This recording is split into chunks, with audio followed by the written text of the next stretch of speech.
Yo, let's just roll it. Okay, which number is it gonna be this time? Here we go. Ooh, 4. We're gonna play Deep Lake Prologue. Yeah, another new game. Here we go. Ooh, this one's spooky, guys. You guys ready? Alright, Russian. No, English. God, hopefully it's not too loud. Alright, Deep Lake. Oh, the spooks. Tanata, Grand Polis. Alright, here we go. The road ran through a dense forest. I slowed down, looked around, lowered the car window. Smell of the forest burst in the car. Flow was humid and chilling. I coughed, getting a breath of the cold forest air.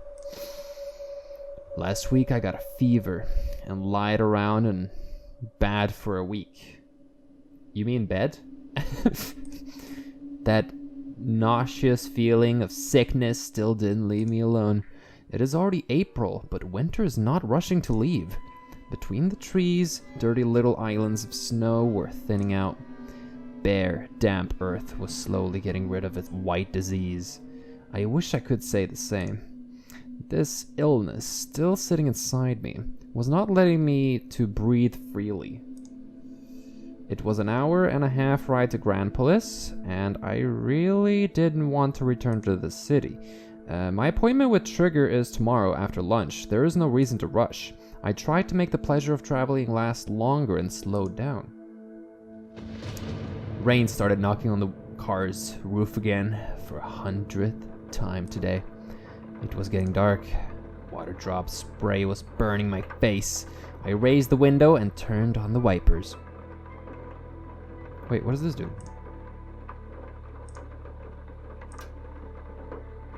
Oh. I put my foot down, accelerating. A gray bird hit the windshield. Wipers threw it on the hood, smearing and mixing thick blood with the rain on the glass. I accelerated more and more until a gust of wind took down the body on the road. Probably this is when it all started. Let me tell you about myself, or a lot will be misunderstood. My name is Salber Jon Roche, or just Sally. For 10 years, I was working as a forensic photographer. Why not a wedding one? That is a key question. I studied for a medical examiner, but decided to cheat on this job.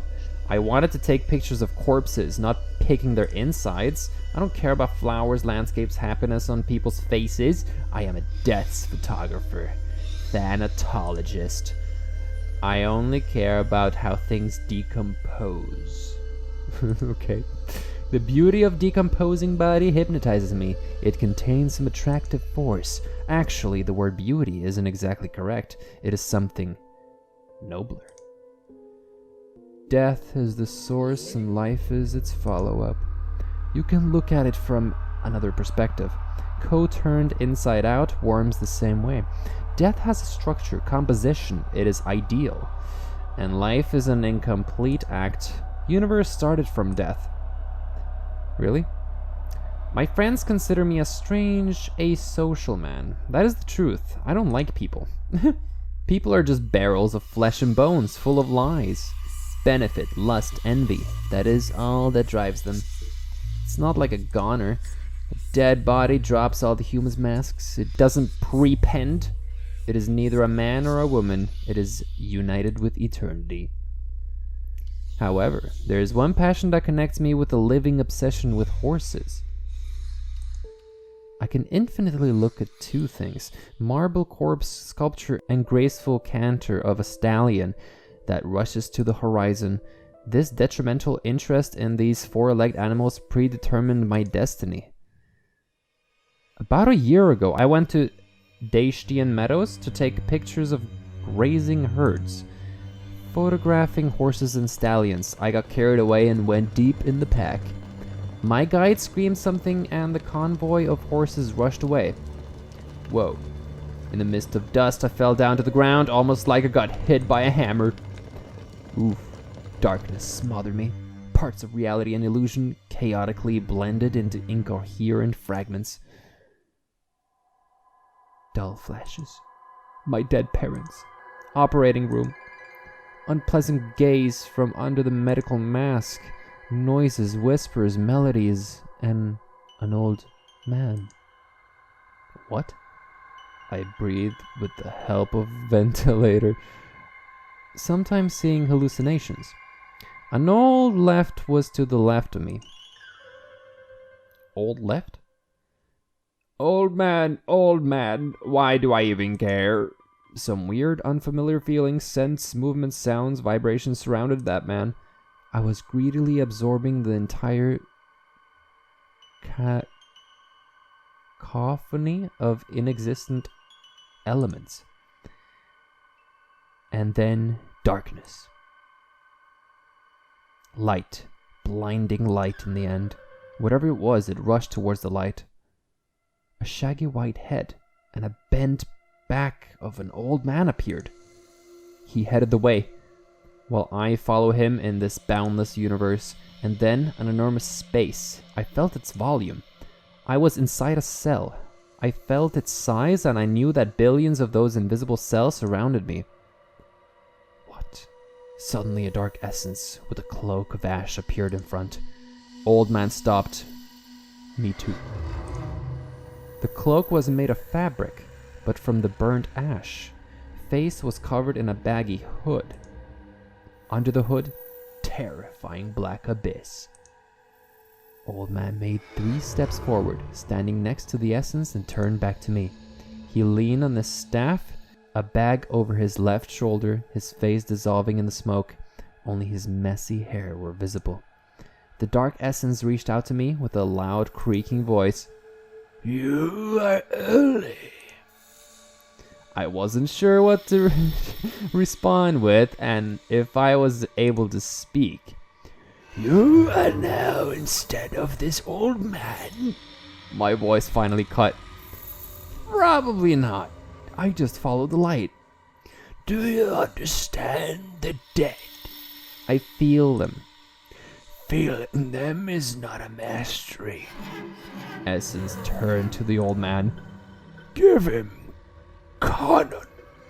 Man came up to me, gave me the staff, took off the bag, and put it over my left shoulder. What now? They will found you. Everything disappeared. What? I was falling down. Whoa.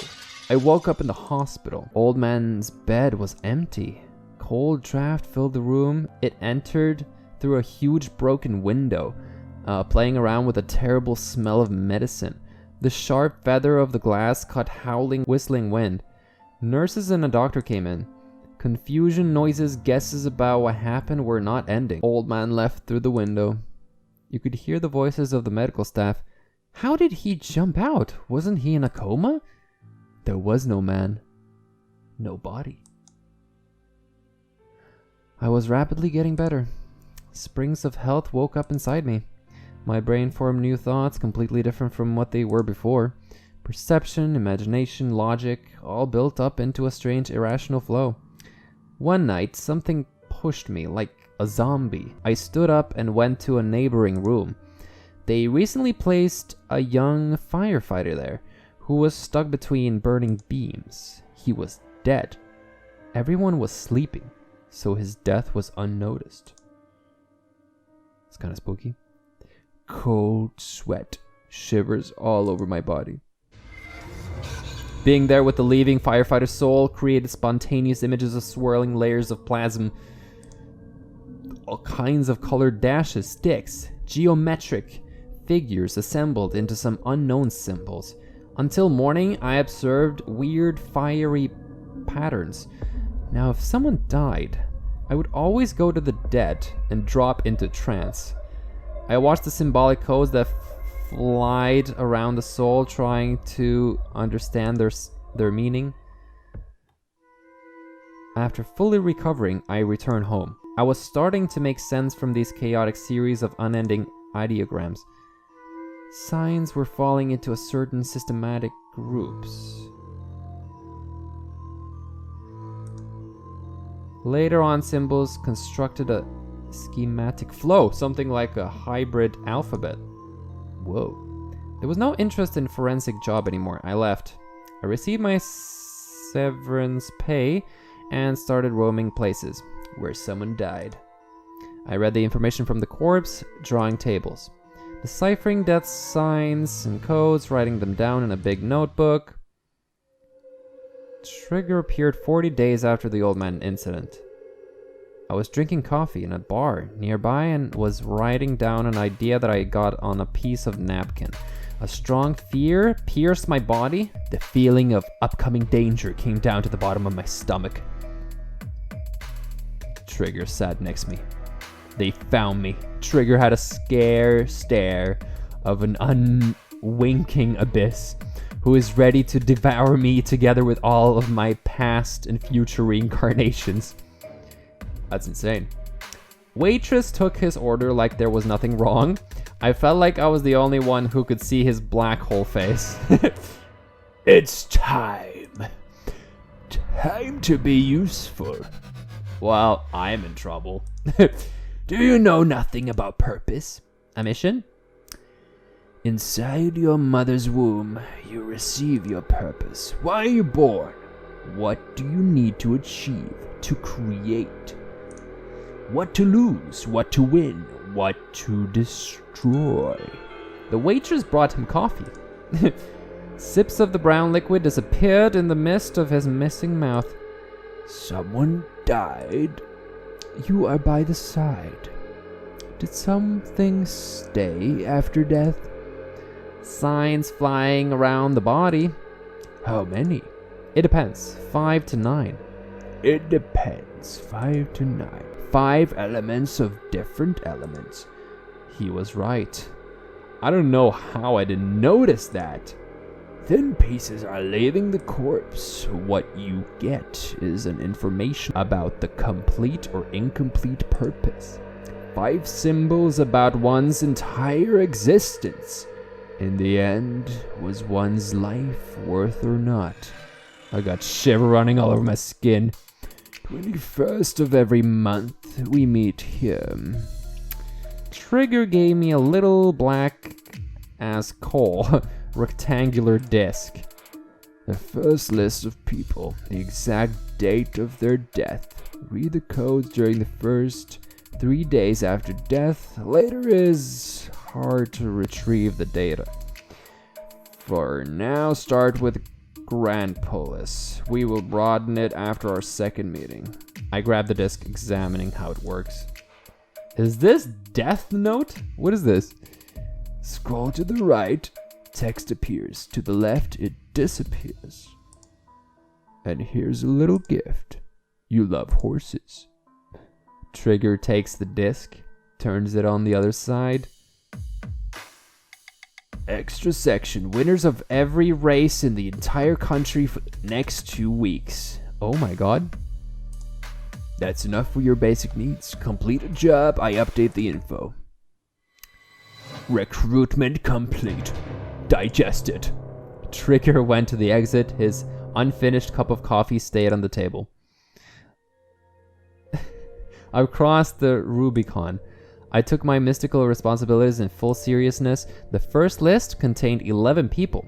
They were dying pretty uniformly during this month. The hardest part was to get a long time access to the body. Reading the code takes some time. I was very creative about it, found the most extraordinary solutions, learned what these people did for a living, their family and relatives. Ooh. I hit the road for a year, visited different places of my country where my corpses were located. In my free time, I went to the horse races and betting houses, practiced horseback riding myself if I had a chance. I had been meeting Trigger once a month in the bar. I gave him the codes of my clients. By Trigger's rules, I had to write them on top of chicken eggs. I think it's nonsense. Something about world's creation, myths, legends, and so on. I adapted cells for the eggs, like bio containers. 5 symbols for a single person is 1 row. That way, the box contained 2 personalities that lived their life. The lists of clients who are entering the world of the dead only consisted of unordinary people. Famous writers, artists, scientists, politicians. Even if a person wasn't well known, he fell under the criteria of an yet unknown genius. It's just that his invention or a piece of art are not recognized by the contemporaries. So let's come back to the beginning of my story. It was very dark. Car lights lit the road and fluorescent road signs. I hit the brakes. Car oversteered. Tire squealed. What? In the middle of the road, like a frog, there sat a woman in a man's shirt, soaking wet. I jumped out of the car. There was almost no rain already. Left boot sank in a paddle. I hopped over it, not to wet my right foot too. I reached the woman. I almost hit you. Are you alright? She didn't even look up. Just nodded. Why are you here? What happened? She slowly stood up. Her long, wet hair completely covered her face. Do you want to go to the hospital? She shook her head. Where do you live? I'll drop you off. She nodded again and headed to the car. She stretched her hand and pointed at the signpost. Museum Manor, 0.9 kilometers. Reserve Deep Lake. Water slurped in my left shoe. The woman was unusual in every way. I opened the back door for her. She walked gracefully, almost like flying. Her hair didn't let me see her face. Wet shirt was very tight around her breasts, waist, and hips. She looked like an ivory sculpture made by an artist who dreamed of a goddess. I was captivated, looking at her defile walk. The best word to explain it would be ethereal? Ethereal? I've never said that word. Ethereal. Ethereal, I think. She sat at the back seat. There was no visible underwear under the shirt. Getting back in the car, I hit the roof with my head and stepped in the paddle with both of my legs. It took me 3 times to start the engine. I was clearly nervous. I turned the car around to the estate's direction, slowly losing the shock from the accident that almost happened. The entire picture was building up in my head. Clearly, there is something wrong with this girl. There was no energy, vibrations, sense.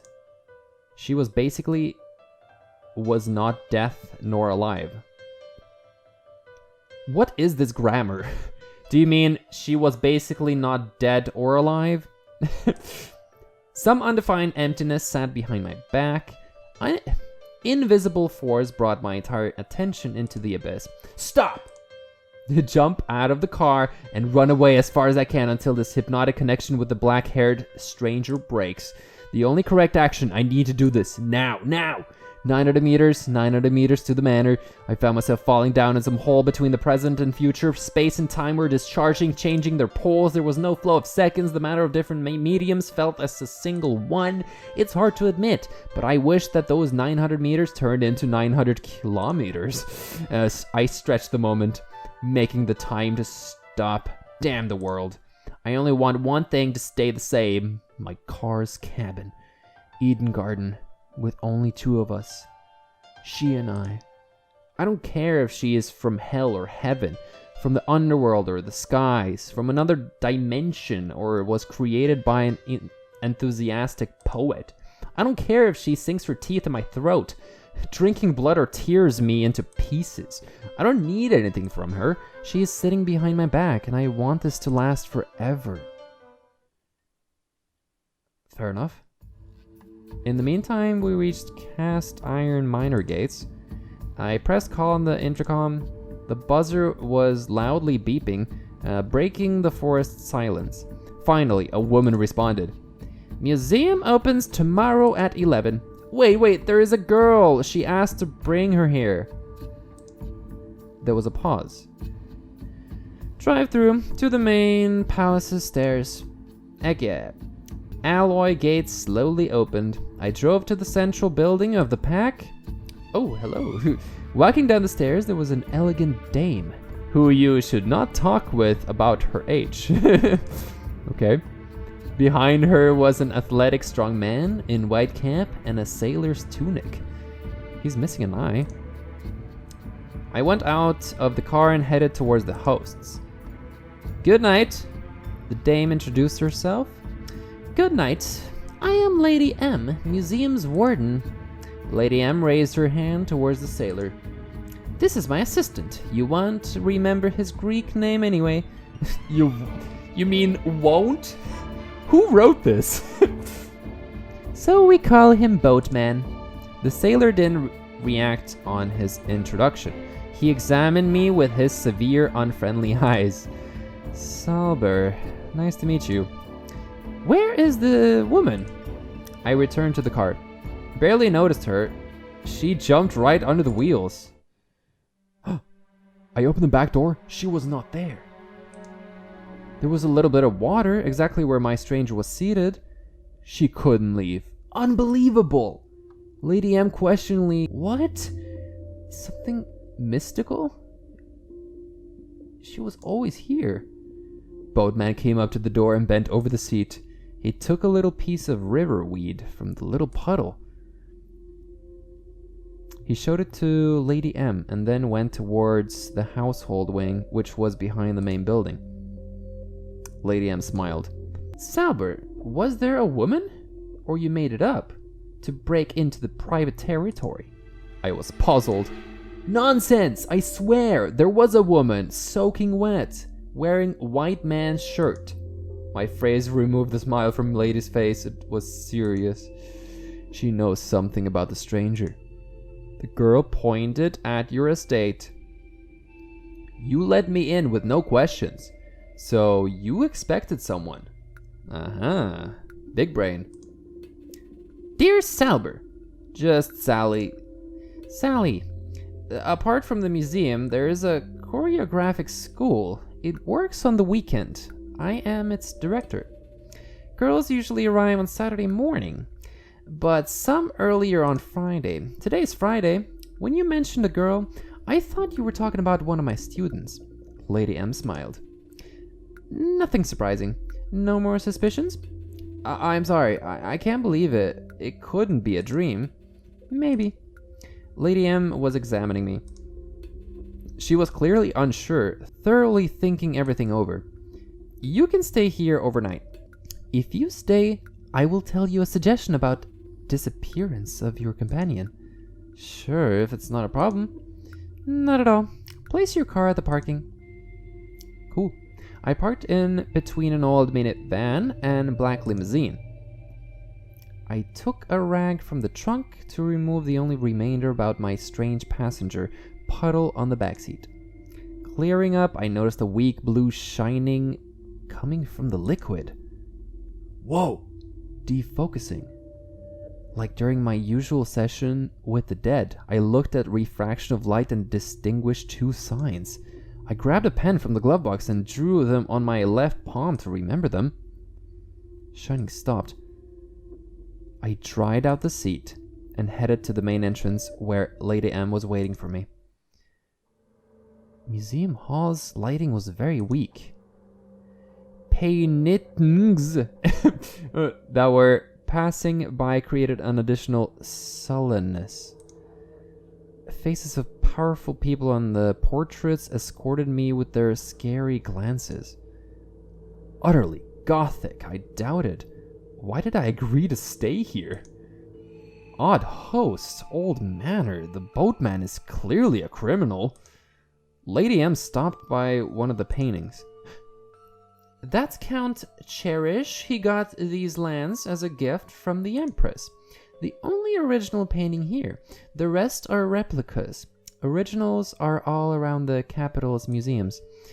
Lady M addressed the Count's portrait. My lord, do you let this young man stay in your palace? The heck? The Count had a prideful and imperious look over my modest persona. I need to leave.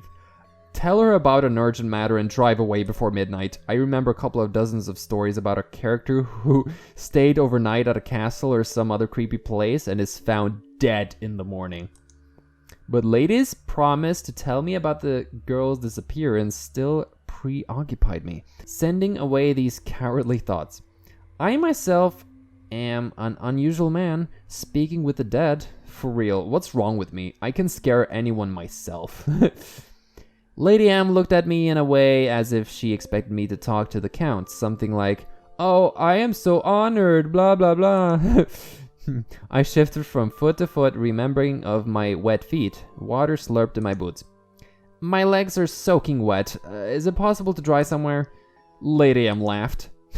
"Sally, you are lovely. Let's go to the buffet." Dry wood cracked in the chimney. I stretched my legs to the fire and hid under a warm blanket. In an old 19th century chair, probably a cultural heritage. Lady M brought a cup of steaming liquid. Forest herbs for cold. Oh, microelements of phytotherapy. Lady M sat at the second chair by the fireplace. "Sally, what do you do for a living?" "Freelance, communications." "Programmer?" Yeah, retrieving the lost data from some devices, nothing special." I was nervous. I needed to change the topic before I didn't say anything extra. "Can you actually put on a fire in a museum?" "Museum is on the other side of the palace. We are on the side with the administration block and dancing classes." "You wanted to tell me about the woman that I failed to bring here." "I already regret that, I promised." "My dad was the warden here, and before it was my grandfather. Did you visit the lake nearby?" No, I didn't have a chance." Ooh. "Its shape is almost a perfect circle. No one has ever reached its floor." "How is that even possible? With all the modern equipment?" "They tried to, but stopped. Some karst vortex effect. There's a lot of rumors, legends, and myths about the lake. Before Count Cherish moved here, locals considered this lake cursed. Long ago, before the palace, this place was a home of General Drogon. He had a son.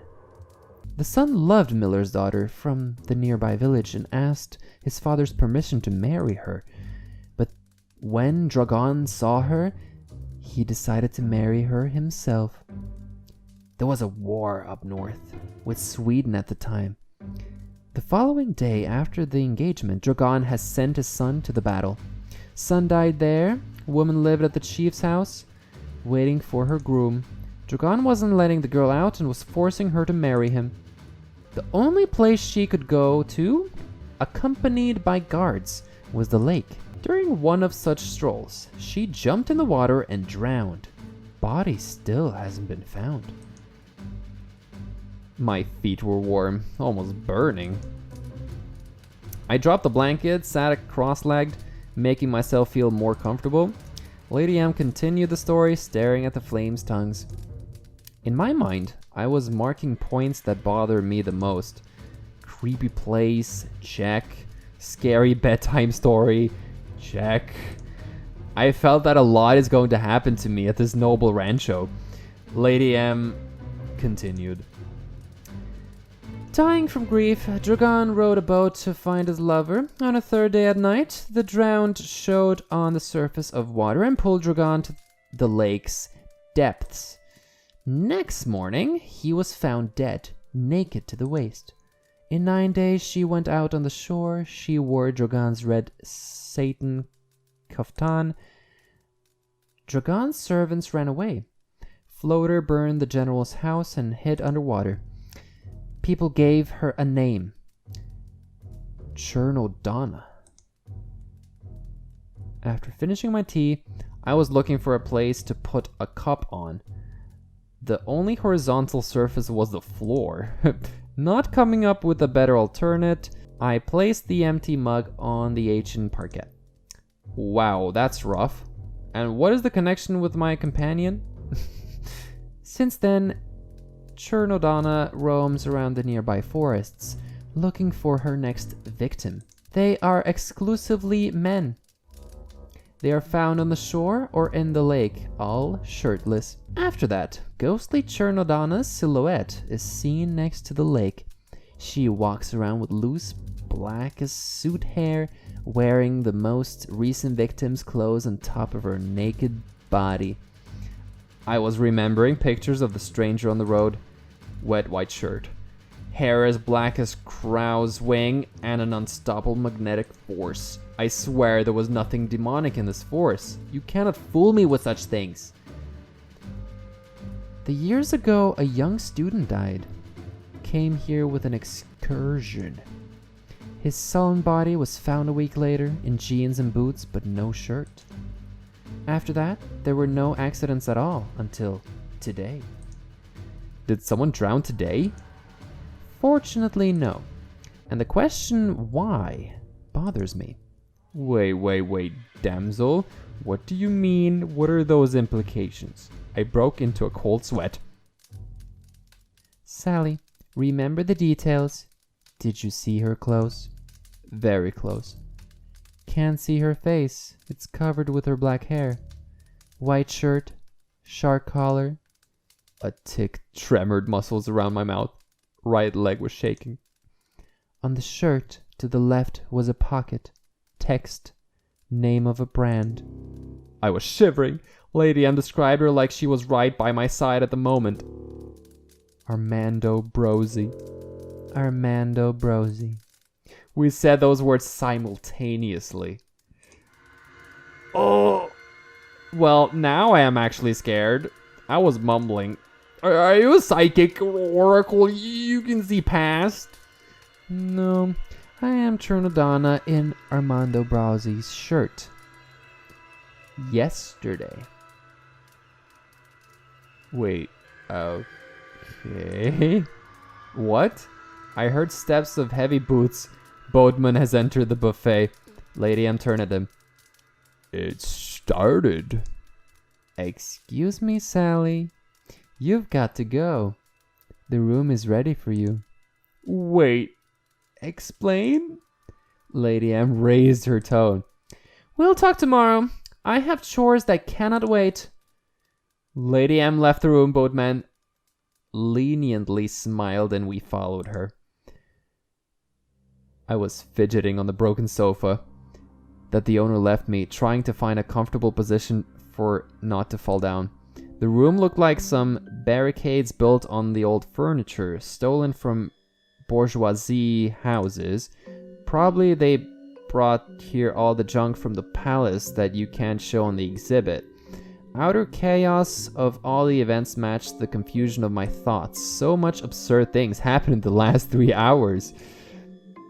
I spread wide my left hand and stared at the two symbols, carelessly written with a pen. Hopefully their meaning is a key to the mystery of the lake girl. Her charming look doesn't leave my head. Eyes closed. Dream took over my exhausted body. Kaleidoscope of pictures like shards of surrealistic imagination whirled in my head. Whoa. I galloped on top of a wild stallion on a sandy lakeside. Water drops flew from under the hoofs of my rapid steed. In front of me ran the black-haired girl, barefoot, in a white shirt. She looked at me and laughed.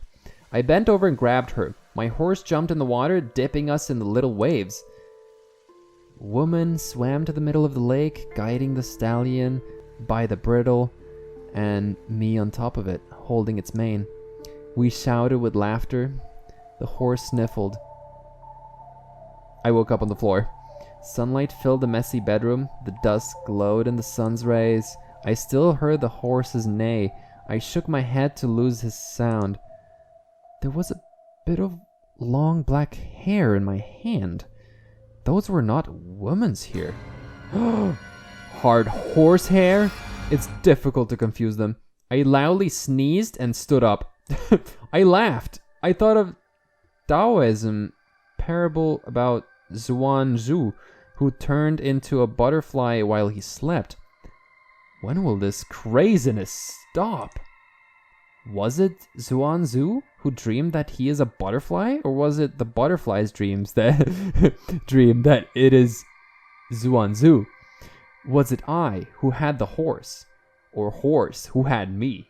That's stupid. My medical examiner decided not to throw away the physical evidence. I tore a piece of wrapping paper. It covered the broken porcelain tureen and accurately packed the hair. After fixing my appearance, I went to explore the rooms and halls of the mansion. Okay. I heard the sound of piano. I followed the melody of classical music and found myself in a choreography chamber filled with a swarm of girls and women. Hell yeah. Ooh, hello there. An old dame in a dress sat by the piano. 30 or more girls, directed by Lady M, worked by the wall.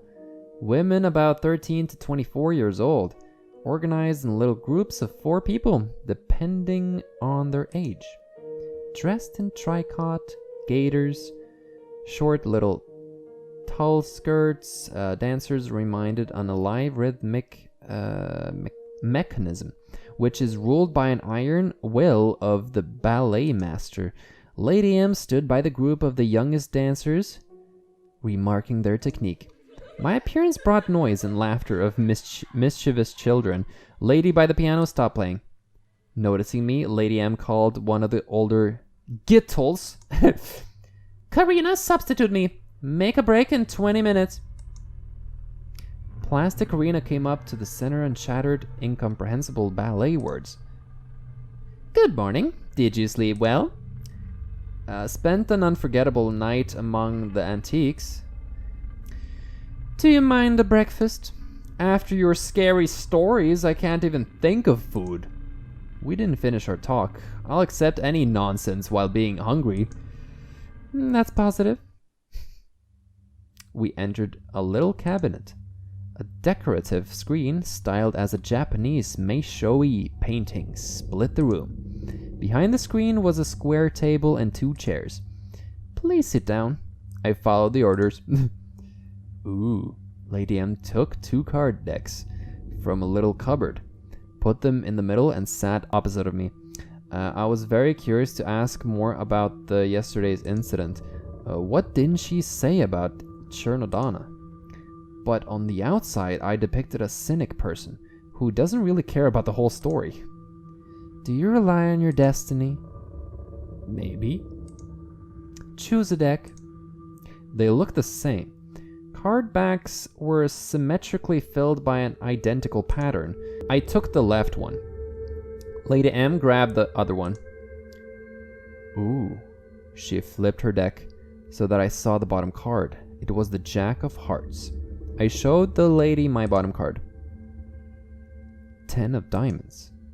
White start.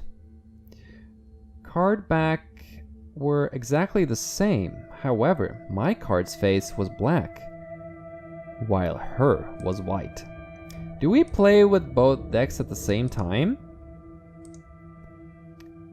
That are the rules. Don't you mean those are the rules? Double solitaire? Let's call it the Dance of Incarnations. You don't need to think, it's already done for you. Repeat my passes as a mirror. Lady M actively tossed her deck. Toss your cards. I did what she asked me. Lady M removed the top card and placed it on the edge of the table. Then, she moved the deck to the center and swapped 2 decks. I placed the top card to my right and repeated everything that Lady M did. Right? We needed to swap the decks after taking a card. She put the next card next to the first one and continued the row. By the 8th turn, the table ended, like it was made for exactly 8 cards. Alright. Lady M and then I completed the second row of 7 cards. The following row each had 1 card less. Our pyramids of black and white cards faced each other at the varnished desk surface. I was bored by what was happening. Not getting the reason to all these actions, I started to be sarcastic. That is a very exciting solitaire. Awfully interesting. When do we start bluffing? Lady M smirked. Trust me, when we lay out all the cards, you will love the game. The second last row of the 2 decks from both sides hanged on top of each other. There was the last piece of the puzzle left. The last card so that our decks connected, like yin and yang. Lady M placed her last card. It was a Queen of Hearts. She gave me a tensive look. Both she and I surely knew what card was still not on the desk. I finished the system with whatever I had left. Queen of Spades. That's it. No mistakes. Bitch! Finally explain everything. Stop those aristocracy things. Who won? Win or lose, it doesn't matter. But it's hard to know if you will be able to leave alive. What? What is happening? Lady M collected all the cards, leaving the queens. Do you interpret allegories? I don't understand anything. Do you tell fortunes on decks? And finally, tell me, did you see Chernadonna in the freaking couture shirt? Yes, I called her. This unhidden humiliation really annoyed me. Called her? Bee messenger? I completed a spiritual session. Lady M stood up, took a manuscript diary, and placed it in front of me. Whoa. I quickly looked through its pages. Even as a kid, I kept running across the ghost of Chernadonna. I know all about her. Every story, belief, ceremony. You can call me her biographer. Our meetings were random, transient, just for a couple of seconds. Yesterday was one of your transient meetings. No, yesterday I called her on purpose. What? About 100 years ago, the mansion had a guest, famous composer Sylvinsky. Do you know him? I prefer metal. He wrote a Deep Lake Symphony. The music filled with the legends about the lake Undine, her unfortunate love and insidiousness. I am doing the dance with the girls. Ephemeral dance, tantric rhythm of feelings of the deceived woman, drowning in chaos of the lake's black depths. That's romantic. Do I need the dance Dragon's part? Did I guess right? Lady M laughed. Almost. Actually, I felt as a fool who participated in a little theater performance in a madhouse. You need to persuade Chernadonna to participate in my performance. Wow, that is not a museum manor. It is a psychiatric asylum. Alright, I'll think about it, but I've got to go. I stood up. I'll let you know about my decision later. Of course she knew that I was messing with her. She yelled at me disrespectfully and rude. Sit, you clown! What? I felt heavy boatman's arms on my shoulders. He was right behind my back. He forced me back at the chair. Oh god. He forced me back at the chair. Lady M bent over the table. Her hands were at its corners. Listen carefully, boy. That is not a joke. She already dragged you in this game. She marked you. She unceremoniously touched my cheek with her thin fingers that smelled of expensive perfume. You are lucky. Chernadonna didn't drown you yet. She will have a bit of fun. No one will help you, except for me. I decided to cool it down. Okay, explain it, but more concrete. Trust me, Sally. In 50 years that I've lived here, any Chernadonna's appearance means one more drowner. If a man sees her, his life ends. From what I remember, from a dozen of specific occasions, yours is the first. And probably the only one. An exception. Lady M cooled down. She sat back to the chair. I don't know. What did she like about you? I doubt it. Was it delusion? Or she was actually right? She chose you. Otherwise, both men would already take your half-naked corpse out of the lake. Say everything is exactly how you say it is. How do I meet Turnodon again to discuss your offer? God, what am I even saying? Boatman will help finding her. Sally, and the most important, I will not only save your life, I will pay a lot. Anything you want, I am rich. Well, as expected, delusion of grandeur, delusion of prosecution. And if I refuse? I pointed my thumb at the boatman. Your grumpy assistant kills me? Trinadana kills you later on without our help. That is just a question of time. I am trying to tell you that you are in danger and giving you a chance to survive. It's your choice to make. So now I can just walk out the door and no one will interrupt me? Yes. Okay. I stood up. Boatman stepped back. I walked out the room. No one followed me. Walking for a couple of meters in the hall, I suddenly turned around and came back to Lady's cabinet. She was still sitting by the desk and smoked through a black pearlescent reed. I sat back at my place. She wasn't surprised. I pointed at 2 queen cards that were still laying down in the middle. What does that mean?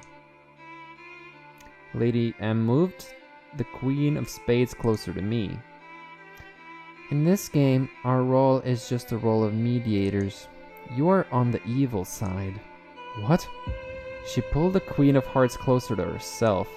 I am on the good side. Taking my queen of spades in my right hand, I raised it, pointing on it with my left index finger. And this is Chernodonna. Lady M nodded, puffing in the cigarette. In your ephemeral tantric performance, she dances herself. Lady M released a flow of smoke towards me. Holding the reed between her right hand fingers, she picked up the Queen of Hearts. Chernodonna's part is for a prima, a woman with a talent that will show the expression and energy of the Lake Undine. Do you have a candidate for the role? Not yet. Chernodonna herself will choose a dancer who will play her on scene. Chernodonna won't dance at all. She is needed for the atmosphere.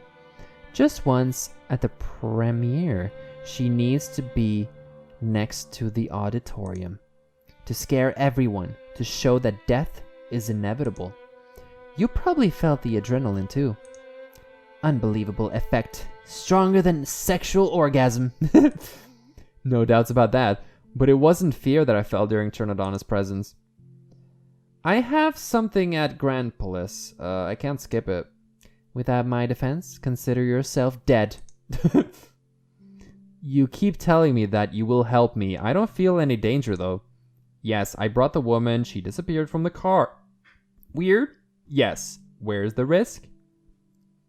Lady M took a black amulet from a little silver box. Take it. This amulet protected my grandfather and father from her charms. Thank you, but I'll figure out my safety myself. Lady M unceremoniously and forcefully pushed the amulet inside the pocket of my shirt. No one holds you here. I really want to deal with that situation. I need to think through everything. To think, Lady M waved her cigarette. Lady M waved her cigarette. What? Sally, there is no reason for me to force you to stay. You are your own enemy if you don't come back. If you agree, welcome to our thanatological reserve. Alright. The road ran through a dense forest. It was another hour and a half until I reached Grand Police. I really didn't want to be late to meet Trigger. Enough adventures from my ass today. Disturbing thoughts attacked my brain, creating negative scenarios of future events. I opened the window. Fresh forest air filled the car. I need to forget about everything for now. We will see tomorrow. And an involuntary smile stretched across my face.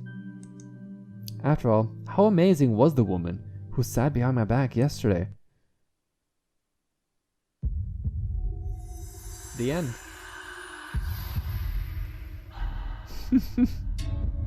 And maybe the beginning. What?